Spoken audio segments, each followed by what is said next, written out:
పోయిన పంటకు సంబంధించినటువంటి ఆ 4 acres అబోవ్ వాళ్ళకు కూడా రిలీజ్ చేయాలనుకుంటే ఇంకో 4,000 కోట్లు బడ్జెట్లో పెట్టుకోవాలి. 4 + 9 13,000 కోట్లు అయితే మాత్రమే గతంలో వదిలేనులకు ఇప్పుడు అందరికీ అట్లా వస్తాయి. కానీ ఇప్పుడు ఏం చేస్తున్నారంటే ఈ ఎలక్షన్స్ ఉన్నాయి కాబట్టి మాకంటే తెలివైన వాళ్ళు ఎవరు లేరనుకొని ఏం చేస్తున్నారంటే గతం గతహ అన్నట్టు వదిలేసి ఇప్పుడు కొత్తగా పాతది మర్చిపోతారు, ఇప్పుడు పెట్టంగానే తిని యాద్ చేస్తారు అని అనుకుంటున్నారు.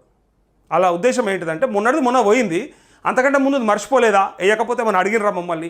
అట్లా ఇప్పుడు మొన్న కూడా 4 ఎకరాల వరకు వేసి వదిలిపెట్టాం కదా, ఈసారి మొత్తం వేసినాం అనుకో పోయినసారి వాళ్ళు అంతా మర్చిపోతారు, ఇక యాది ఉండదు వాళ్ళకి, డబ్బులు పడ్డదే లెక్క అన్నట్టుగా వీళ్ళు ఏమనుకుంటారంటే ఎలక్షన్స్కి ముందే ప్లాన్ చేసుకొని కరెక్ట్గా స్థానిక సంస్థల ఎన్నికల కోసానికి లోకల్ బాడీ నీ ఊళ్ళో సర్పంచ్ నీ ఊళ్ళో ఎంపీటీసీ ఎన్నికల కోసం ఆడుతున్న ఈ నాటకాన్ని రైతులు పసిగట్టలేరా? రైతులకు అర్థమైతలేదా?